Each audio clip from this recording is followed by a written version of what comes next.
जे जे काही पुरावे दिले ते त्यांनी नोंदवून घेतले। शासनानं लवकरात लवकर निर्णय घ्यावा। जर आम्ही पेरलं तर आम्ही पाय ठेवू देणार नाही, रुमणे हातात घेऊ। आमच्या कंठात जीव आलाय तरी तुमच्या काही लक्षात येईना। उपविभागीय अधिकारी जालना यांनी आमच्या सगळ्या शेतकऱ्यांचं ऐकून घेतलं। त्या सगळ्या बाबी तुमच्या ज्या काही सुटल्या असेल ते लावून घेऊ।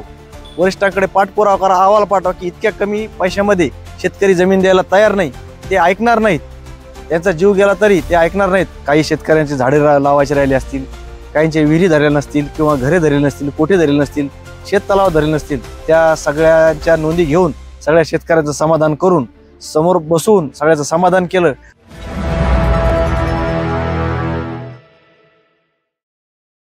आज आंदोलनाला 21 दिवस झाले। या काळात सुनावण्या व्यतिरिक्त काही झालेलं नाही। आजच देवमूर्ती, सिंधी, काळेगाव, रामनगर परिसरातील बाधित शेतकऱ्यांच्या काय तक्रारी होत्या त्याच्या सुनावण्या झाल्या। SDM साहेबांनी सगळं ऐकून घेतलं। जे जे काही पुरावे दिले ते त्यांनी नोंदवून घेतले। लवकरच याच्यावर निर्णय घेऊ असं त्यांनी सांगितलंय। आता याला किती दिवस लागतात हे माहीत नाही। आता मुख्य मुद्दा आहे आमचा मूल्यांकनाचा, आणि त्यातल्या त्या सगळ्यात अगोदर आता मान्सून लवकर आहे। आताच सगळीकडे पाऊस झालाय, पेरण्याला सुरुवात होणार आहे। आमचे बाधित शेतकरी गणेश महाराज कोले यांनी कालच त्यांची जमीन पेरून टाकली। बाकीचे शेतकरी येत्या 1-2 दिवसात पेरणीला लागणार आहेत। मी परवाच सांगितलं होतं की शासनानं लवकरात लवकर निर्णय घ्यावा। जर आम्ही पेरलं तर आम्ही पाय ठेवू देणार नाही, रुमणे हातात घेऊ। ती वेळ आता 4-2 दिवसात येणार आहे, कारण की आमचं अगोदरच एवढं नुकसान झालंय। आता आम्ही केलेली मेहनत, खतपाणी, बी बियाणं आणि त्याची लागवडीची मेहनत, हे सगळं त्याच्यावर आम्ही पाणी फिरू देणार नाही। आता राहिला मूल्यांकनाचा विषय। साधा भाजीपत्ता घ्यायला गेलं तर अगोदर त्या जो कोणी विकणार आहे बाजारात म्हणा किंवा भाजी मंडीत म्हणा, त्याला आधी आपल्याला म्हणजे तू विकायला बसला हे कळलं पाहिजे। नाही तर चालत्या माणसाला तुम्ही विचारू शकत नाही। मग त्याला आपण भाव विचारतो, मोल थोडंफार कमी जास्त करतो, त्यावेळेस कुठं ते आपल्याला ते माल मिळतो। पण इथं तर आमचं काही भाव नाही, काही नाही। आले, हात ठेवला, ते आपण याच्यात नाही का खेळता खेळता भज्या केला की झालं तसं का केलं, आणि तुमच्या जमिनी झाल्या। आम्हाला विचारलं नाही भाव आमचे किती आहे, रेकॉर्डवर किती आहे, तुम्हाला पुरतो का नाही पुरतो का। आम्ही गेल्या 6 महिन्यापासून आवाज उठवतोय, म्हणजे काय म्हणते आमच्या कंठात जीव आलाय तरी तुमच्या काही लक्षात येईना। आता मूल्यांकनाच्या याच्याकरता म्हणजे काय नवीन काय करायचं काय, आम्ही याचा इशारा दिलेला आहे सगळ्यांनी सामूहिक आत्मदान करण्याचा।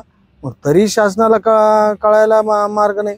आता याच्यातून नवीन काय करायचं आहे का, आम्हालाही प्रश्न पडलेला आहे। त्यामुळं आता पेरण्या करायला लागणार आहे। जमिनी तुम्हाला किमान 6 महिने तुम्हाला पाय ठेवू देणार नाही। तर विनंती आहे, आज उद्या या विषयावर चर्चा झाली नाही, तोडगा काढण्याच्या बाबतीत सुरुवात झाली नाही तर मग हा प्रश्न चिघळणार, आम्ही जमीन देणार नाही। मागील 3 दिवसापासून आमच्या सुनावण्या या शासनाने या ठिकाणी सुरू केल्या होत्या। आज सुद्धा काही गावाच्या सुनावण्या झाल्या। त्या सुनावण्यामध्ये उपविभागीय अधिकारी जालना यांनी आमच्या सगळ्या शेतकऱ्यांचं ऐकून घेतलं, आणि जे काही या अवॉर्डमधून किंवा नोंदीमधून सुटलं असेल ते त्यांनी त्यांच्याकडे त्याचे टिप्पण घेतलं की आम्ही त्या सगळ्या बाबी तुमच्या ज्या काही सुटल्या असेल ते लावून घेऊ। आजच्या या सुनावणी दरम्यान उपविभागीय अधिकारी साहेब यांनी आमचे जे काही शेतकऱ्यांचे झाडे लावायचे राहिले असतील, काहींचे विहिरी धरल्या नसतील किंवा घरे धरले नसतील, कोठे धरले नसतील, शेततलाव धरले नसतील, तसेच ज्यांच्या कमी जास्त जमिनी याच्यामध्ये परिशिष्ट 16ला नोंद झाल्या होत्या, त्या सगळ्यांच्या नोंदी घेऊन सगळ्या शेतकऱ्यांचं समाधान करून समोर बसून सगळ्याचं समाधान केलं।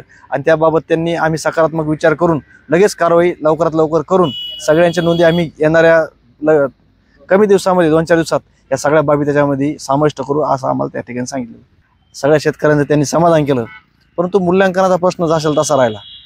आणि मुख्य प्रश्न असा आहे की जे काही ज्यावेळेस आमच्या जमिनीचा दर ठरवला, ज्याच्यामध्ये जिल्हाधिकारी ह्या समितीचे अध्यक्ष असतात, परंतु आम्हाला शेतकऱ्यांना कुठेही विचारणा नाही केली।